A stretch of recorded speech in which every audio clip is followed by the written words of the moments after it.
famous.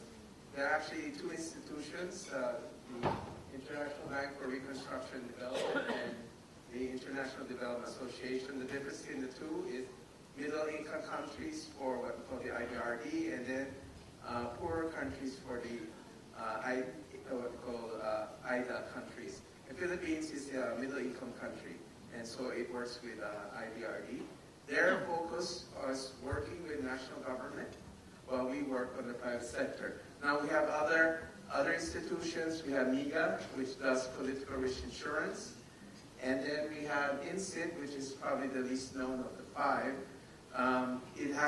It's pertinent to us because I don't know if you remember, we have this famous NAIA Terminal 3 case involving a company called Piatco because the government in 2002 expropriated the airport terminal project nearby. And this entity serves as an arbitration. So that's the only significance of that. They provide a forum for any sort of disputes. So that's the World Bank Group.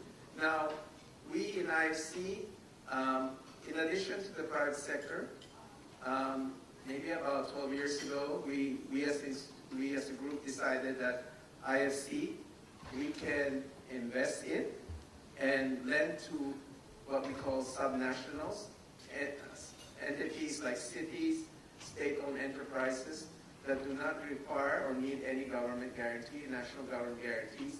So they decided that of these institutions that IFC will be the one to lend and engage with, mainly because we work with private sector, we know how to do credit, and once you work with independent subnationals, effectively you're working with private companies from a credit point of view. So that's why we're involved today in cities. Now, why bother with cities? I already gave you a sense of this because we live in cities, and the reality is we will keep growing. Eventually, in a few more decades, today we're 50% urbanized overall population is in cities. It'll be 70% by 2050. And as you can see from the graph, rural population and urban population, we're at 50-50. That will diverge. Urbanization is inevitable. Philippines is probably the fastest urbanizing country here in East Asia, so it's very pertinent to us.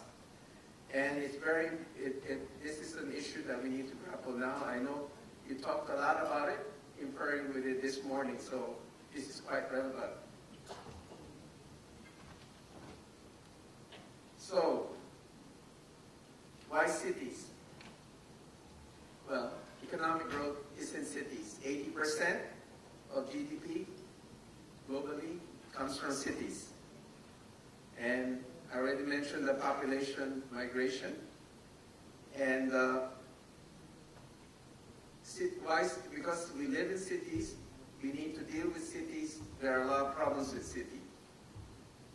Few of the examples we put here, inequality, I think you can see in a city like us, which is not an unusual city, the difference places where people live, from the very poor to the very rich.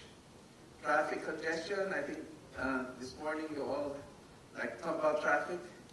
Well, we have more than 1 billion cars, and by the way, traffic is not only our problem, it is certainly a region-wide problem, and it's certainly a global problem.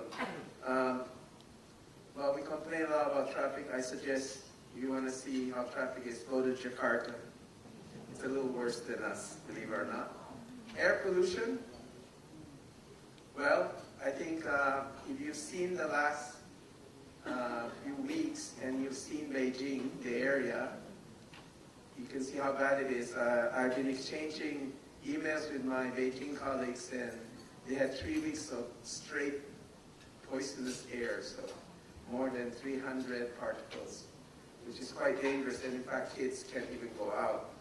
So, I mean, all of us have issues with air pollution, but I think if you look at Beijing, that is clearly a symbol of what is happening to our cities.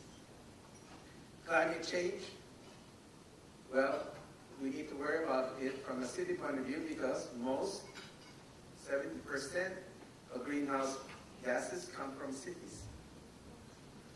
And then finally, productivity. This relates to infrastructure. So I'm glad our government wants to spend more on infrastructure. The only thing I want to suggest to the government is if you want to spend, it's not just the money, by the way. You need capacity. You need the ability to manage.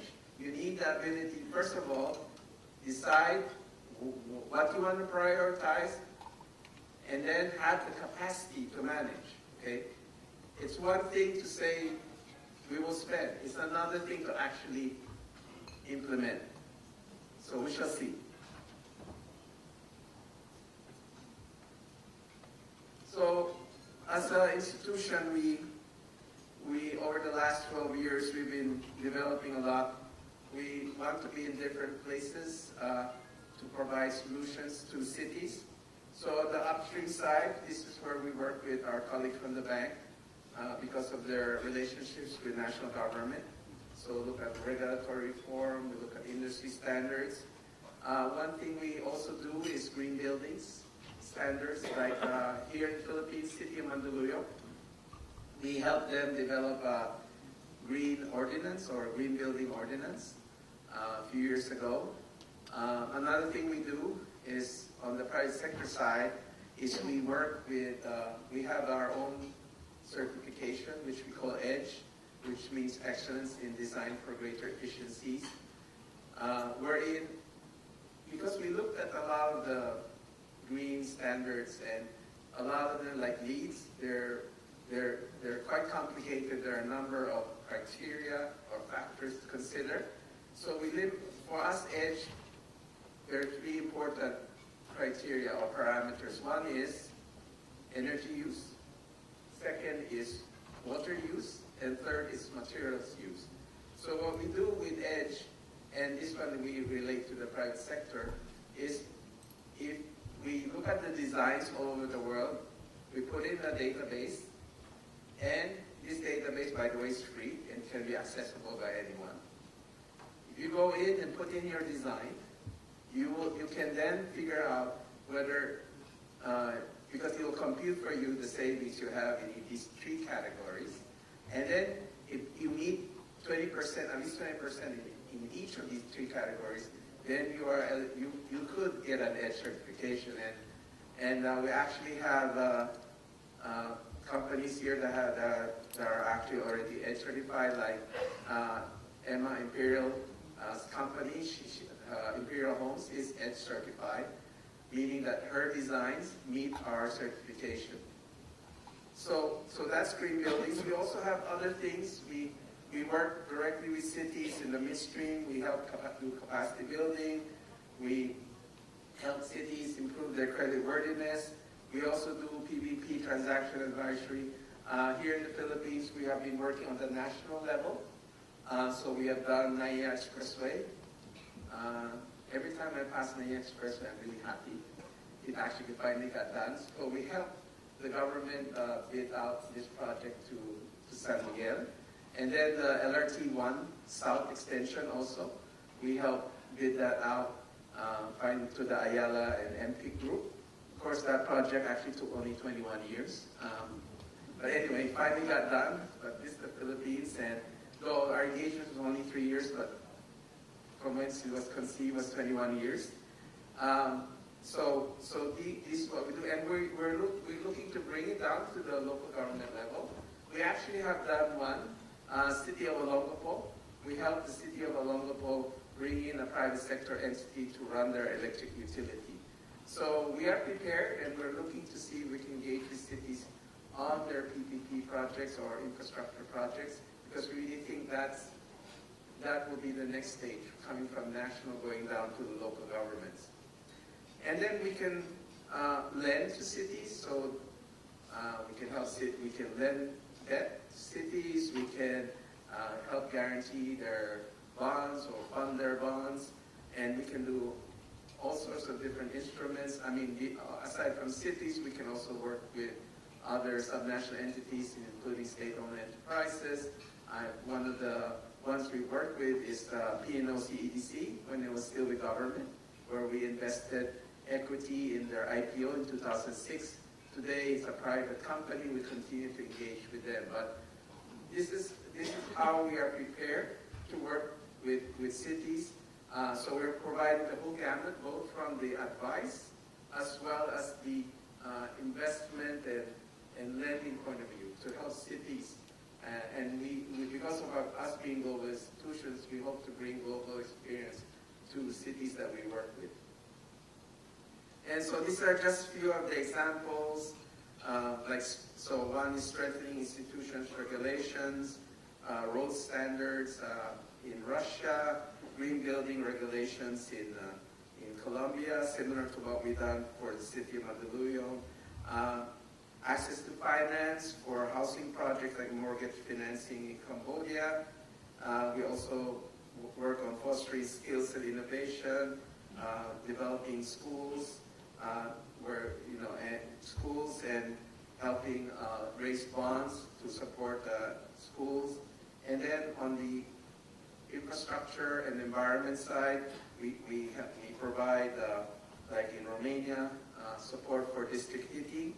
And also in India, a very interesting project, which I'll talk a little bit more about, which is street lighting for cities in India, where we bring private sector to come in and manage the street lighting in cities of India, and which then result in significant savings for these cities. So on the investment side, on the lending side, we have been doing this for quite a while.